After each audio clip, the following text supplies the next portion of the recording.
الحمدللہ رب العالمین والصلاة والسلام علی سید الانبیاء والمرسلین اما بعد۔ محترم و مکرم ناظرین، بندہ محمد عبدالقوی جاوید کرنولی آپ کی خدمت میں۔ بہت دنوں سے یہ خیال تھا کہ ہمارے یوٹیوب چینل کاروان اسلام کے ذریعے سے کچھ دینی معلومات فراہم کی جائیں، جس کے لیے سب سے پہلا انتخاب ہمارا یہ ہوا کہ ہم قرآن مجید کی جتنی معلومات ہیں اور امت میں جن چیزوں کی ضرورت ہے ان کو ہم سامنے لانا مناسب سمجھتے ہیں۔ خاص کر یہ چیزیں ان حضرات کے لیے ہوں گی جن کا تعلق کبھی مدارس سے، مساجد سے، مکاتب سے نہیں ہے۔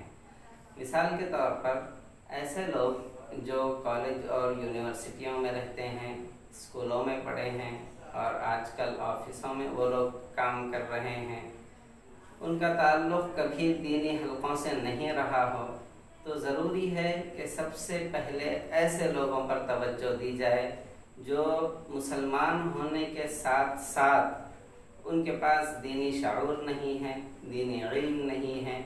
تو اس غرض سے، اس نیت سے ہم نے یہ سلسلہ شروع کرنے کا ارادہ کیا ہے کہ قرآن مجید کی جو معلومات ہیں وہ معلومات فراہم کی جائیں۔ بہرحال ناظرین مکرم، اس بات کا سب سے پہلے خیال رکھنا ہمیں چاہیے کہ قرآن مجید کا جو سب سے پہلا حق ہے وہ پہلا حق قرآن مجید کی تلاوت کا ہے۔ قرآن مجید دنیا کی وہ واحد کتاب ہے، آسمانی کتابوں میں سب سے عمدہ کتاب ہے، اور وہ ایسی کتاب ہے آسمانی کتابوں میں جس کے تعلق سے رب کائنات نے اس کو پڑھنے کا حکم دیا ہے۔ بہت ساری آسمانی کتابیں آئی ہیں، لیکن کوئی آسمانی کتاب کو اللہ رب العالمین نے تلاوت کرنے کا حکم نہیں دیا ہے سوائے قرآن مجید کے۔ قرآن مجید وہ واحد کتاب ہے جس کو اللہ نے پڑھنے کا بھی حکم دیا ہے۔ تو سب سے پہلا فریضہ میرا اور آپ کا یہ بنتا ہے کہ ہم قرآن مجید کو صحیح صحت اور اس کی تجوید کے ساتھ اس کو پڑھنا سیکھ لیں۔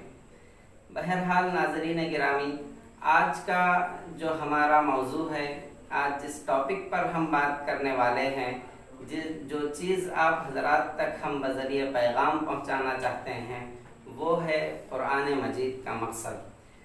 ہر چیز جو ہوتی ہے اس کا ایک مقصد ہوتا ہے۔ کوئی انسان کچھ کام کرتا ہے تو اس کے پیچھے ایک مقصد ہوتا ہے۔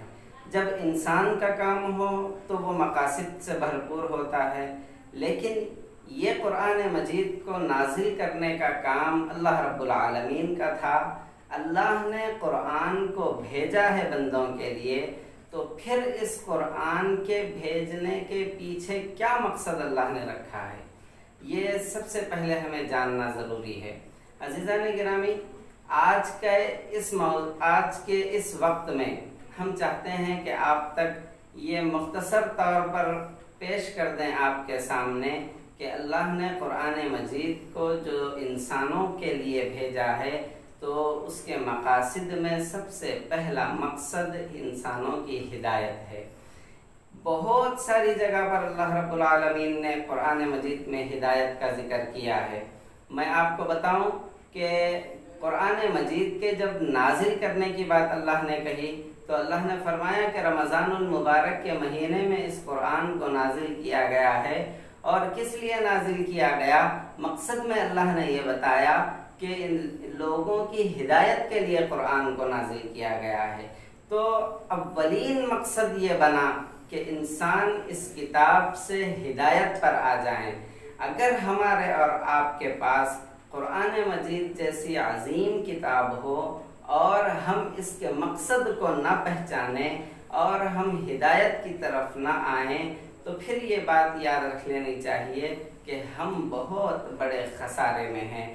سامعین گرامی، قرآن مجید کے اور بھی بہت سارے مقاصد ہیں، جو سب سے اہم مقصد قرآن مجید کا ہے وہ ہدایت کا ہے۔